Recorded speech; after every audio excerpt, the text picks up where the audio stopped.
G'day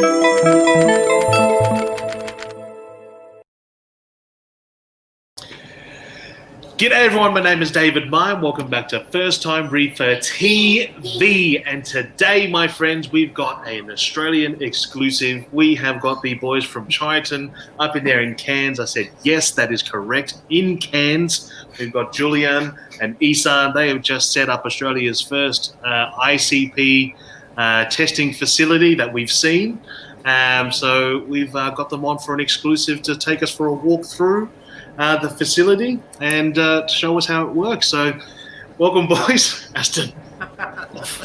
I know it. I know this would happen. That's all right. That's all right. You can join. Welcome to the show, boys. How are we doing? Great, mate. How are you doing, mate? Not too bad. Stuck in lockdown here in Melbourne, which is fantastic. Not allowed to leave our house at the moment. So, yeah, poo bum to that. Must be hot up your way. Yeah, it is. It is. It's hot. 10,000 degrees hot right now. 10,000 degrees hot. We're going to talk about that for a second. So now, like this is a big deal. We're going to get into why this is such a big deal. But first and foremost, tell us, for those that don't know, what is Triton or who is Triton? Well, you want to answer that, mate? I'm the owner. It would sound very. I think we can start. Okay, yeah, mate. Triton is actually a company I founded 12 years ago in Germany, right? Mm-hmm. And I founded it because I'm a hobbyist, so I founded it for a special reason, right? My dad is a chemist. I'm a chemist. My mother is a pharmacist, and I started the hobby with 12 years. So then kind of I went studying chemistry and stuff, and then it kind of evolved that I needed change in that industry because there were so many things that were unknown and like chemically, a lot of people just dumping in stuff in the tanks and things like that. So we kind of went there in a very short form and tried to change that, tried to create a change in that industry, because it was very much based on guesswork and there wasn't really a science done for that industry. It was all outer science, like things you grab from other important things that make money. Mm-hmm. So we tried to change that, and the first thing I did was finding out more about the water we have in our aquariums, because back then when I started this, you just measured 5 to 6% of your water, like nitrate, phosphate, all the droplet tests you still use, which are okay, but the amount of knowledge you could get was very limited, and coming with that amount of knowledge that is limited, products you would buy and use were limited too, right? So in that time, for example, trace elements weren't measurable at all, so people just dumped something in the tank without knowing if there is anything in there, or anything gets too high or too low, while on the other side, calcium and magnesium got always measured and replaced, right? So people kind of know, hobbyists and aquarists always know that this is the right way to go, by measuring and replacing, right? Because they do it with magnesium, calcium and alkalinity. Because they couldn't do it with trace elements, and they still know it was important for the tank, they just dumped it in. So they did two things totally scientifically against each other, but there was no other possibility. And that's what what Triton changed to that whole industry. Well, it's sort of like just blindly dosing the tank, isn't it? Exactly, and also blindly buying stuff. So you're still doing things like we as aquarists still do things like that, like amino acids.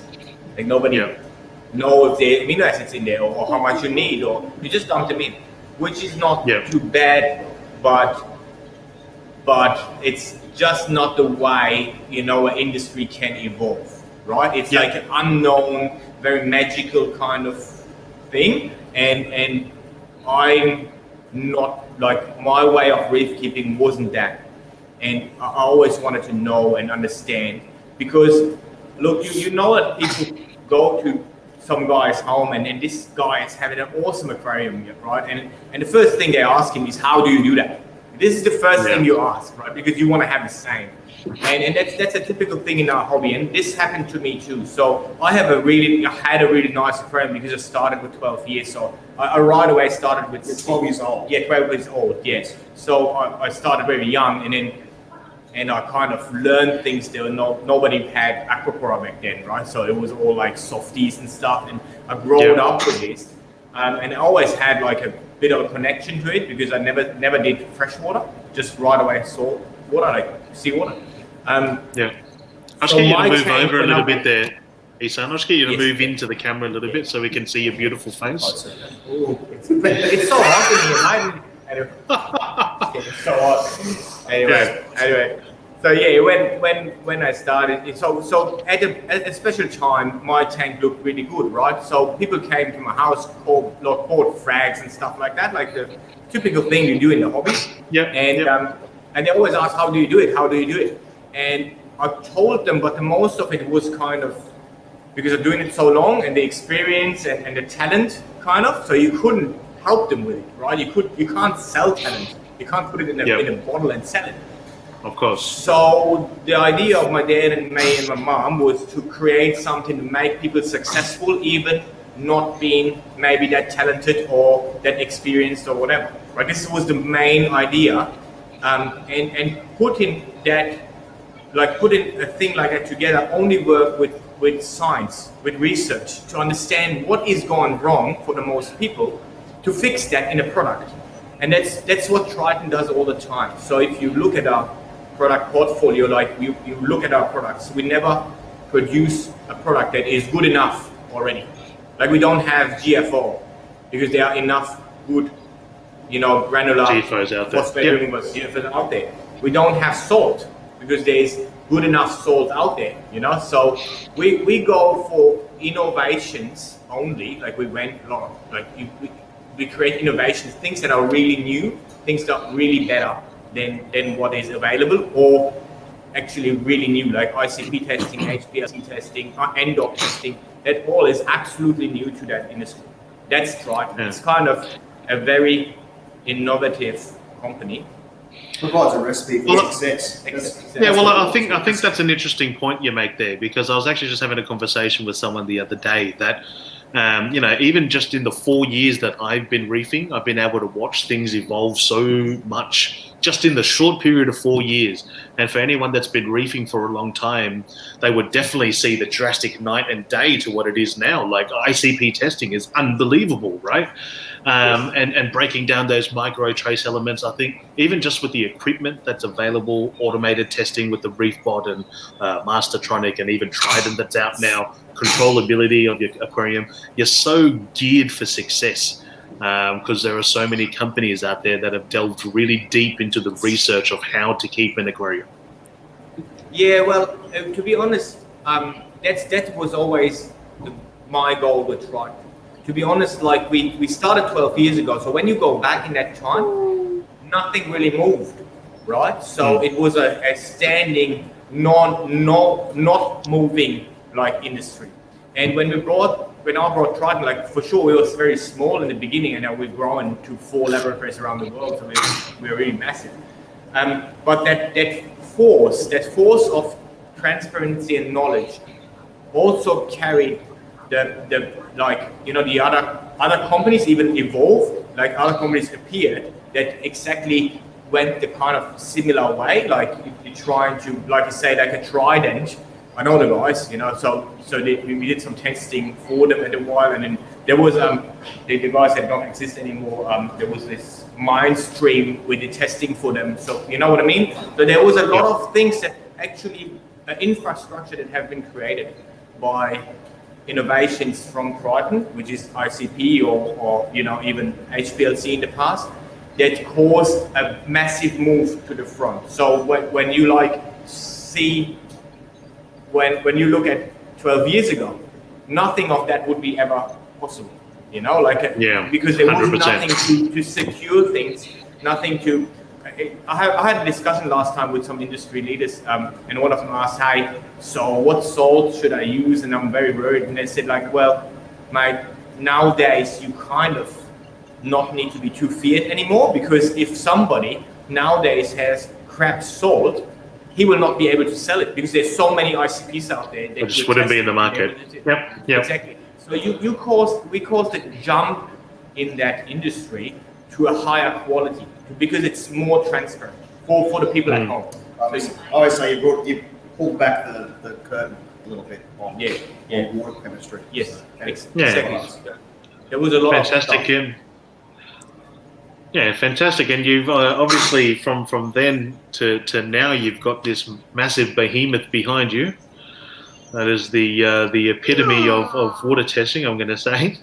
So you want to tell us firstly a little bit about ICP and what it is, and also explain to us the machine that's behind you. So what is ICP?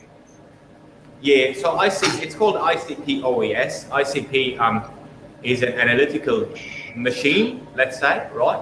A method to use for testing atoms, right? So you test with the little, you atomize everything and you test for the little atoms in there, like calcium, magnesium, or everything that is actually in the water. And what that OES means is optical emission spectroscopy, right? So spectrometry. So it means that you kind of measure the light, right? So an ICP MS, for example, will measure the mass of the atom, so it will enter the detection. But we measure the light that is kind of, created by that plasma. What we do is we create this machine creates a little flame-like looking plasma, right? For the most of the people, it's looking like flame. It's blue. It looks really cool. When it's pretty Star Trek. But anyway, so it's not really magic. So what happens is this thing is super hot. You'll know that some traders will know it from plasma cutting, right? Same thing, just a bit hotter. And what it does is you inject a sample into this plasma, right? So as soon as you inject that sample, like it's a nebulized sample, so it's kind of a vapor. You add it into it, and then everything in there will be destroyed because it's 10,000 degrees hot, right? Crazy. And when you destroy them, you have all these little atoms flying around in that super hot plasma, and they get excited, you call it, right? So they get an energy level more because they're so hot, right? And then they move in that plasma to the front of the plasma, and then it's getting a bit colder. And as soon as they get colder, they want to be back into their normal state. So they want to leave the excited state. Sorry to be very scientific. So they want to go back to normal. And then what happens is they release light, right? So they glow to get back to that normal state. And every atom on this planet glows in a specific color, right? So in a specific nanometer is frequency. Yeah, a specific frequency. So it's a bit similar to what you have at when you have fireworks, right? So you add titanium, it glows the color. Yep. You add a bit of calcium. It's very similar to that. So what happens is then this unique color, right, is measured by the OES, by the optical emission spectrometer in the back. Yes. So the light is traveling through a glass and gets split up, and there are a lot of electronic detection units, actually the same that are CCDs, the same that are in a camera, just a bit higher quality, and then they detect that specific. Yeah, it's not too much though. I think they're pretty. It takes a picture. It just takes a picture. It actually takes a picture. Many pictures. Yeah. Right? And there are some more CCDs in there than maybe in a normal camera. But that's what's happening. So you just look at which light is kind of emitted, how much you have of that light, and as more atoms you have, let's say strontium, as more light in that color you will see. Right, so in that picture, intensity, so the intensity will get higher as more, strontium you add, calcium you add, magnesium you add, and that's a very linear thing. So it's in an ICP, it's really looking at the peak height, and it's very simple, much simpler than an HPLC or other analytical methods. But it's quite hard to run seawater over machines like that. So you need to be very yeah, you need to create a method to make it possible, right? So that's the hard part. So it's very dirty, so you get clog ups because of the salt and things like that. So you need to you kind of handle a lot of things beforehand. After the stuff is entered the plasma, everything is easy. But to get it there in a constant way, it needs to be very clean, essentially. Exactly, and you need to have it always the same because you measure your calibration before, and everything is put against that calibration. So if you have a little drift, you're measuring wrong things. Ehsan often says to people, explains that it's like having an oven. You know, you can have an oven, you can buy an oven. A lot of people have ovens, but it doesn't make you a Michelin chef. You know, you need to do a lot of things with that machine that makes you different to the other guy using the same oven. Yes, and it's actually that is in analytics, that is called the method of testing, right? So there are methods out there for testing that are proven by governments, for example, right? So governments need to go for a proven method for testing milk, for example, right? So if you want to test milk for the government, you need to use their method, an APA approved method, for example. And there are a standardized method. Yeah. Yes, exactly. And there are methods out there that people created, which is kind of their intellectual property, like mine or Tritons, and they're doing it maybe better fitting for purpose, right? Mm-hmm. And they are intellectual property, so they're not openly available, and that's making the difference. So it's a difference. It's not the machine itself. I could possibly do it with another machine too, and I actually have 3 different types of machines running around the world. So they're all a bit different, but the methods used on them is what makes the Triton measurement accurate, right? So that's awesome. So just buying a machine is not enough. Of course. I mean, it seems to be a bit of a race in Australia for someone to have ICP testing available, and it's refreshing to actually see a physical machine running and operating, so it's legit. But why should it be so exciting for us to have access to ICP testing within Australia? So look, when I created that stuff in Germany back then, it took off really quickly. So a lot of people kind of had a lot of success with it because you can see, errors that you do.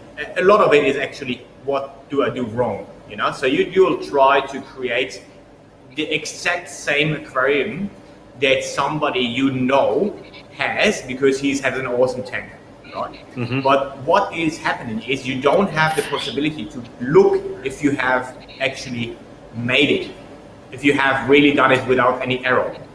And that's the biggest problem. So you will not be able to do it without an error, I'll tell you, because it's too complicated. So one thing you will do wrong, and that causes you possibly to not have the same success, or have no success. Or maybe you do it and there's a little error and there's no point to it. But to be honest, the error correction of an ICP is an absolute crucial thing to a successful hobbyist.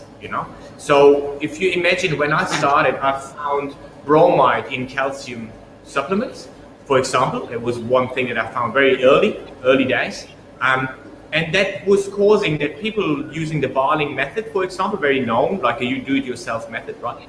So they bought calcium chloride and sodium bicarbonate, so whatever, you know that stuff, right? But you bought it, and one of them, the calcium chloride, was contaminated with calcium bromide, which is a very similar salt, right? So so using that calcium bromide in there caused that you add calcium, or you also add bromide to your tank.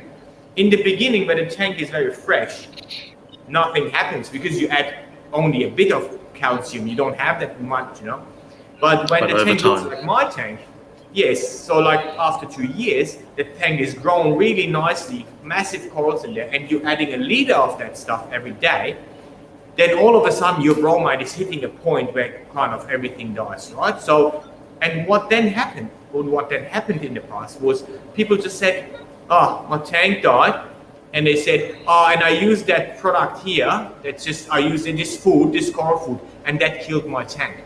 Because they couldn't imagine that something they used for 2 years would be the cause would be a problem. Yes, exactly. So this was one thing that I even not used the ICP for. It was an HPLC back then to find out. But things like that always happens, right? People, do change something, and light, and then they drop a little bit of copper into the tank. They don't realize it's somewhere in the wear box, and then, there's a copper level going up. You don't see it.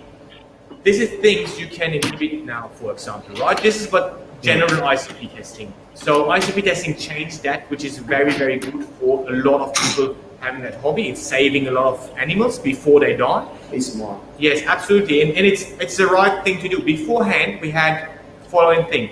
I hope I did everything right? And I hope I have avoided all the negative things to my tank. And the only way to measure this was you don't have or you have dead coral, which is not the right way. You would have seen you have done something wrong because you think your coral is dead, which is actually something you want to avoid. So nowadays you actually have the ICP in between. So your ICP will show you, hey mate, your copper is going up. It's at 10 now, it's not deadly yet, but if it reaches 20, you should maybe kind of do something before that happens. And that's the in-between thing, right?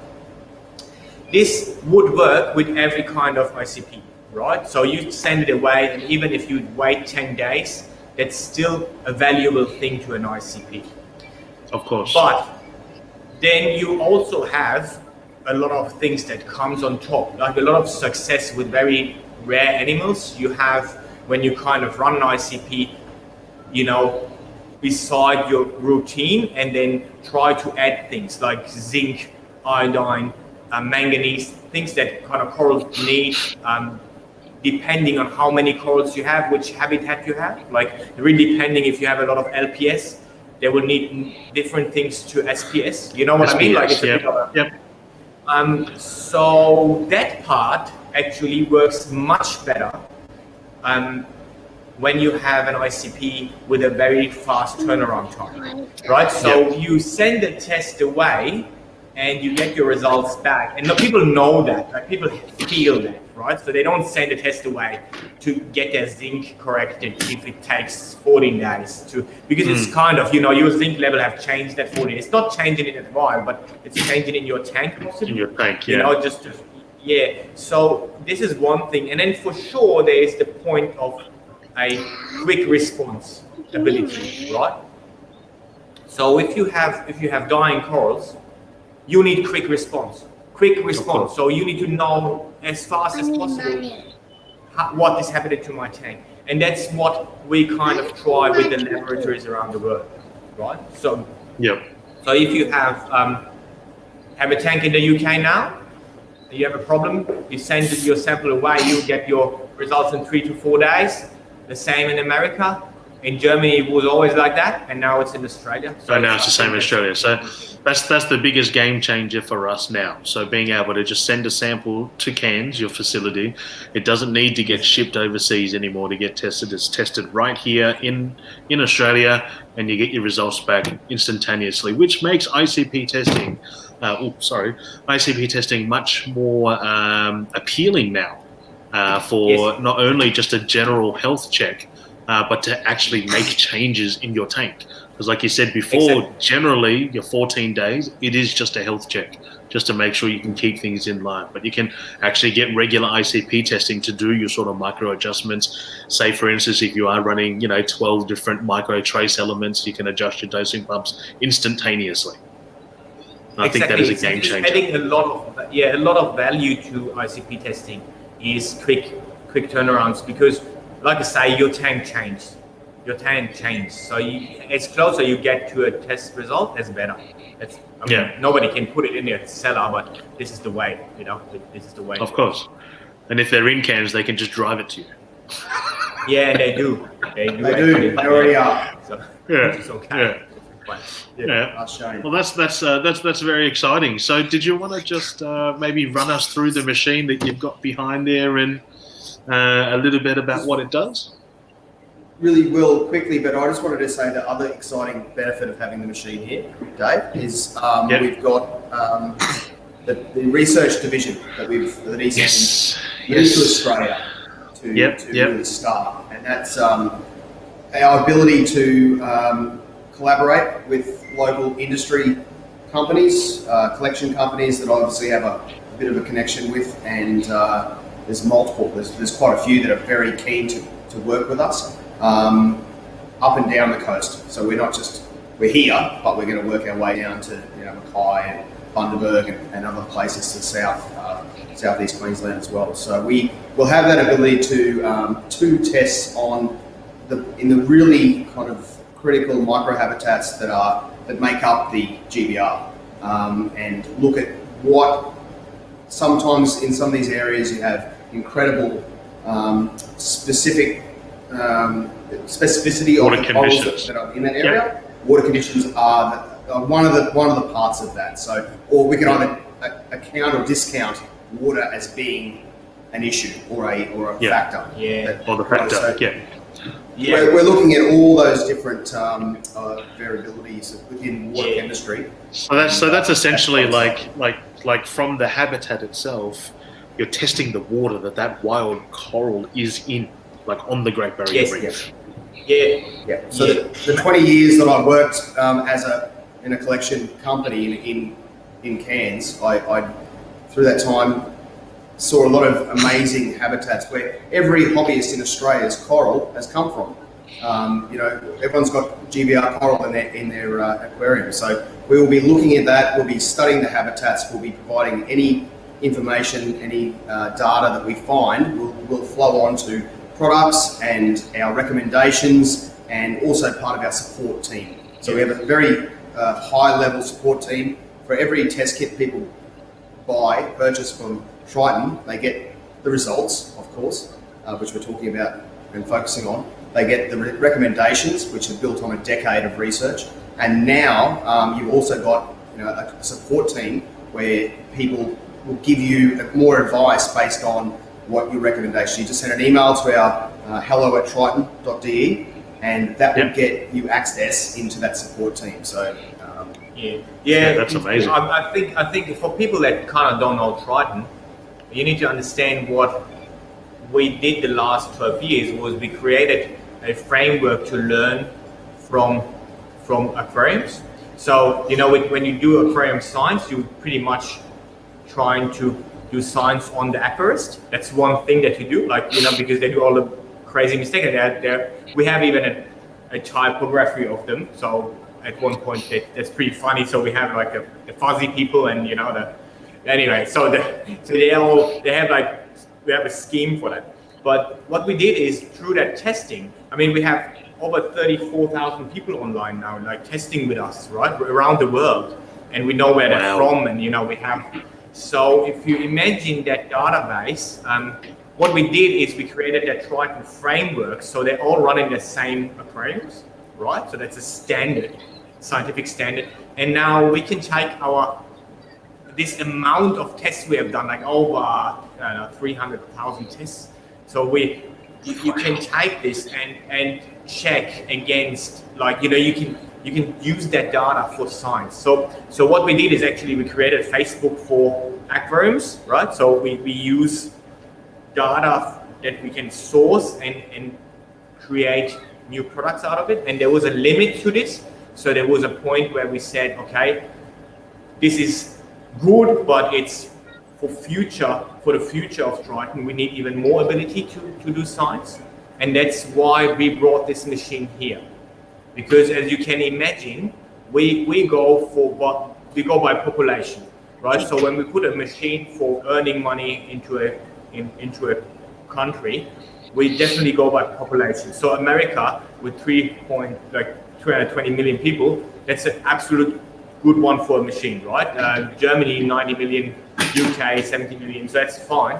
But Australia is not big enough for a machine actually. So you will not make money with the machine here. That's not enough to read. So we did this actually for the scientific work. The research side of things. Exactly. So now imagine we go out there and we are right on the reef. Nobody else has this ability. We go out there, grab the water, come back, and the same day we test it. We could even find things that you would maybe lose over time. you will have less contamination. You have direct access. You can find something next day. You go there and test it 10 times more to just see where it's from. Even the rivers, we can, we go up the rivers and see what is kind of coming from which river. So there's a lot of. I'll just get you to move back in a little bit there, Ehsan, back towards Julian there. Cuddle up again, but the estrone. That's priceless, being able to do that. Yes. So that's for research purposes.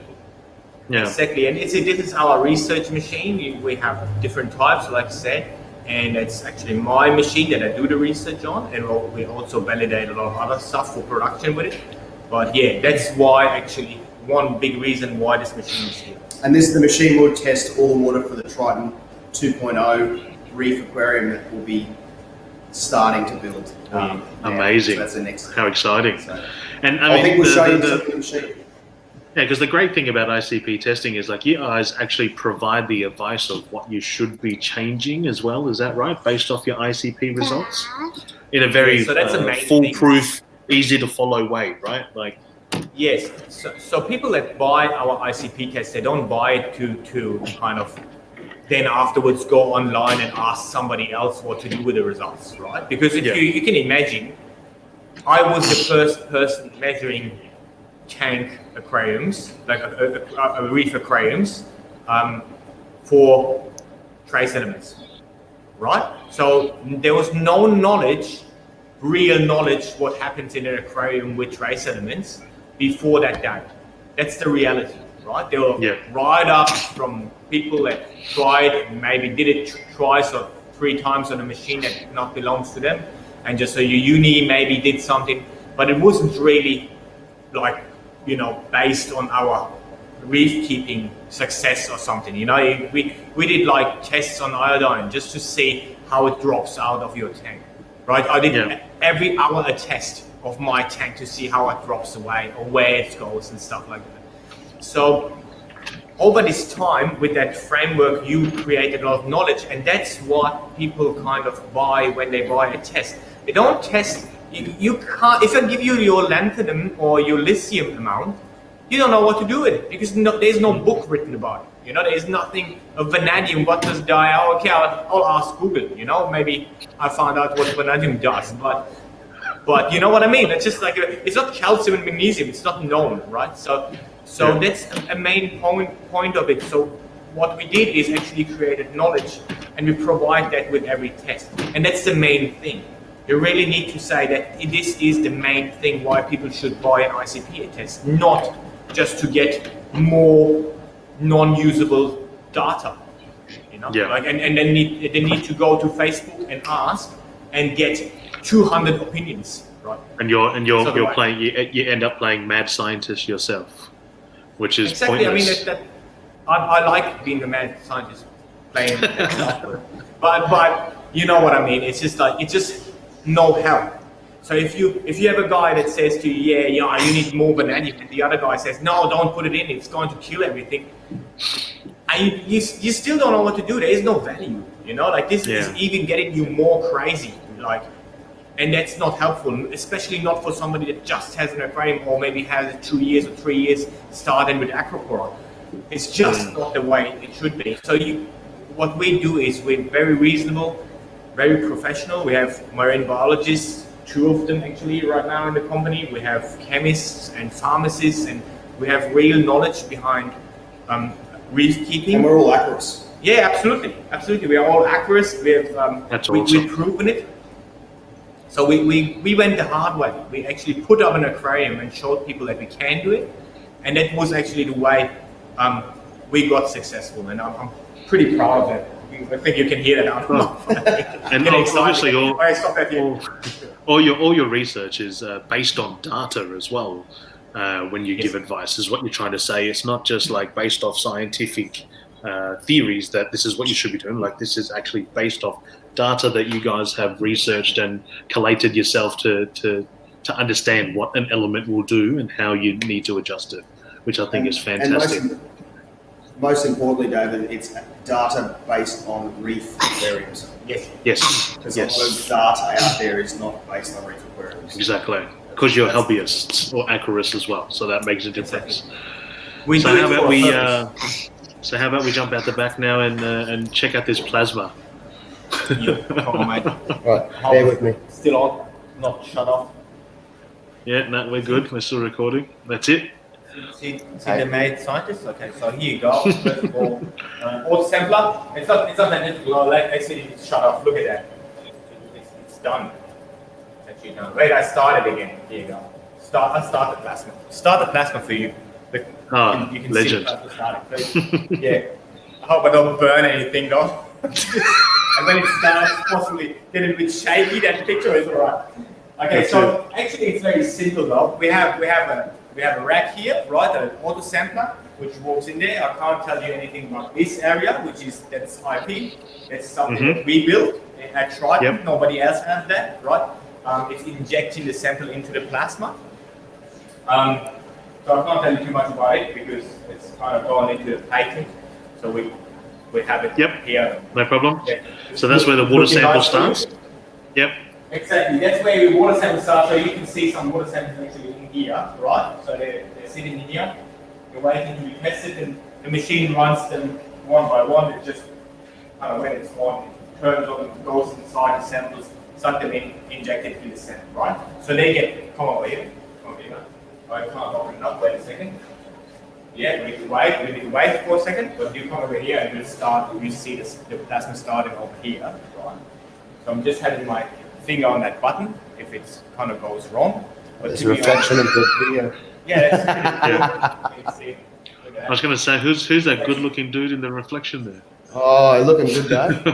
I know, but he will get his looks face like plasma. burned if you go over there. There we go. I'm going to hold it there until the plasma starts. Yeah, here you go. Just start. Oh, look at that. Here you go, start, right? Oof. So that's plasma's on. Okay. Yep. Nothing went wrong.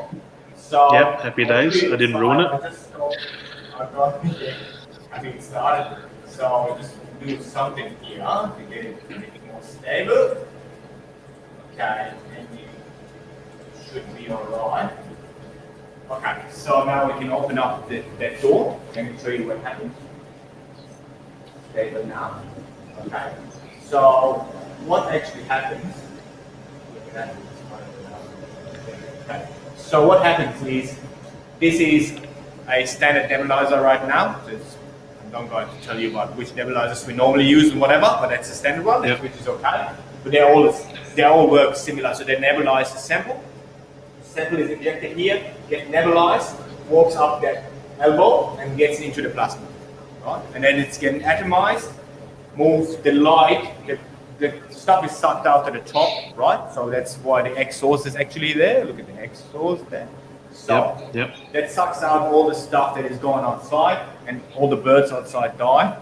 Stop. Then I have to stop. Don't worry about the birds, all good.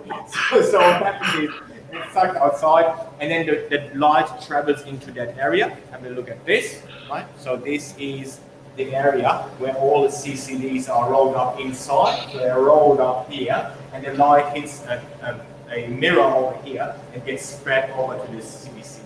So you get measurements out of this area here. Right? That's cool. This is the main part of the machine, okay? And it's filled with argon guns, like argon gas, and it's kind of, what do you call it? There's actually nothing going in there, so it's absolutely sealed, right? Yeah. And that's the main part of the machine. So what you do is, that's a critical part of the machine, which gets very, very hot. You be very careful when you can't handle it or whatever, not melt down everything, because if something goes wrong, this thing will just melt. It's 10,000 degrees hot. And this part is actually the measurement part. So when you have analytics, you always kind of work with separation and detection. So that's the part that separates what we want to measure and make it detectable, and that's the detection. That's an ICP. Very simple, right? Not too difficult. In theory. Simple in theory. Exactly. It's a bit more a machine that is more physical than chemical. You need to understand that as a chemist, it's okay. you handle this as a chemist, maybe, but it's a very physical working machine because it works with heat and light and vapor. So it's kind of physically testing your chemistry in order. It's a physics machine too. So it's not that easy just to be a chemist and work with that stuff. Of course, like you said, it's all down to the method. Just because you have the machine, it doesn't mean you know what you're doing. So I mean, this machine. Sorry, go for it.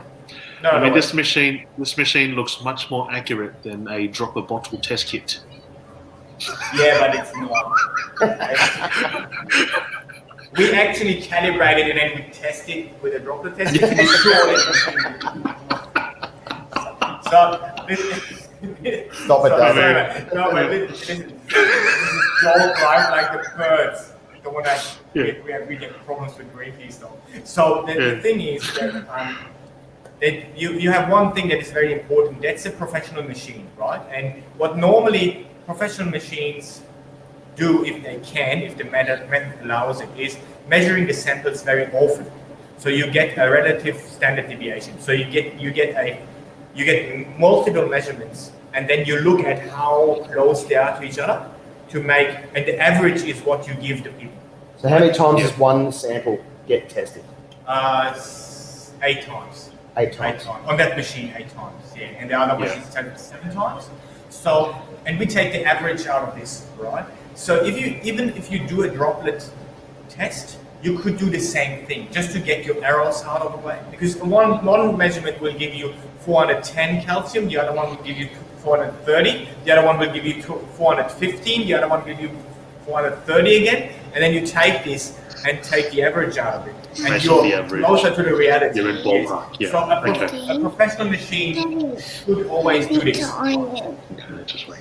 It's over. Yeah. So that's what kind of people don't realize sometimes. They think it's kind of simple. They just spit out something, but there is a lot of very sophisticated, analytical, scientific things in that built in the way you do it that already makes it much more accurate. Yeah. Well, I think Sam Parker did a video where he sort of put up a bunch of ICP tests up against each other, and I'm pretty sure yours ranked up there pretty highly. I mean, they look at the problem with people. A lot of people done that, right? A lot of since there are other ICP people, like we are the only ones for years, right? But a lot of people done that, and even some people that do ICP testing done that to see if their machines are doing the right thing. You know what I mean? Like, because we did this and we were successful and we had a tank and everything was awesome and the people did it. So that's the proof that it works, that we're doing the right measurements or making measurements that fit the purpose of keeping a reef tank. So other people kind of need to stand against that. If they measure different than us, it kind of looks strange. But still, there are a lot of differences in that measurements because of the methods used, right? So they don't use the same method, so you will get differences.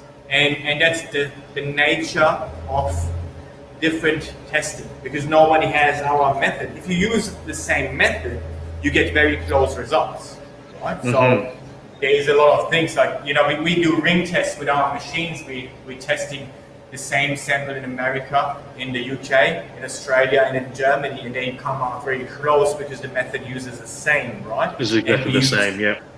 Exactly. So we need to be aware of these fluctuations that can happen. So we do this test. It's a part of the quality control you do.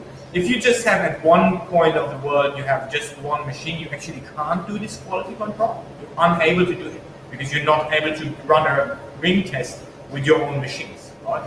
So there are a lot of things. When we got our second machine, this was before anybody else had actually one machine. We started doing the testing against each other, the cross-testing of the machines and stuff like that. So it always gets like to the next sophisticated level. And there's so many things, But I guess that's gone too far at one point. But if you have questions, you ask me. Right? It's your time now. Yeah, for sure. Well, I reckon we need to do a follow-up show here. I reckon we can do like a live stream of some sort. We do a Q&A session, because I'm sure there'll be heaps and heaps of people out there that this will definitely tickle their fancy. And apart from it just being really, really cool, I reckon there's plenty of questions from people out there. So I reckon we can wrap up this video now. So we'll get Julian back into the picture there as well. Yeah. We'll go back to the spot we were sitting. Back to the spot. That's it. We'll make sure we get a mix set up next time for the Q&A, so at least we can get some very, very clear audio there for people as well. But man, thank you so much for jumping on First Time Reefer TV and sharing your facility. It's I love that you guys are completely transparent about it. And you haven't hidden the machine behind a curtain, and we're just looking at a curtain, and we actually see that's a physical machine that's actually there. I think that's very exciting, and I think transparency is what it's all about. I think that gives everyone the confidence to understand what you guys are doing, understand the process, and obviously to be able to use you guys as well. And having you guys on Aussie soil, that's even better. When you're out of lockdown, you're very welcome to come and visit us, mate. No problem. 100%. You know, it's pretty cool. Like, So, giving you like I reckon we could, considering I'm in Melbourne, I reckon we could probably set a date for maybe 2023 at some stage before we yeah. down. Well, maybe I have a grey hair and maybe no hair left actually. Maybe Fingers crossed. I mean, I've already got the grey hair, and this light's just highlighting how grey my hair is, and this lion mane. It's horrible. But man, thank you so much. Thank you so much for jumping on board, and I reckon we'll set up a Q&A session for maybe about a week. I'm sure there'll be plenty of questions in this video as well. So if you guys like this video, make sure you hit that like button. Don't forget to subscribe to this channel. And I believe you guys have a channel as well on YouTube, so check out Triton's YouTube channel. And if anyone has any questions that you'd like to ask for the Q&A, please leave a comment in the video sections down below. But thank you so much, Julian and Ehsan. Thanks, Dad. Thanks a lot. Beautiful, my friends. Until next time, peace.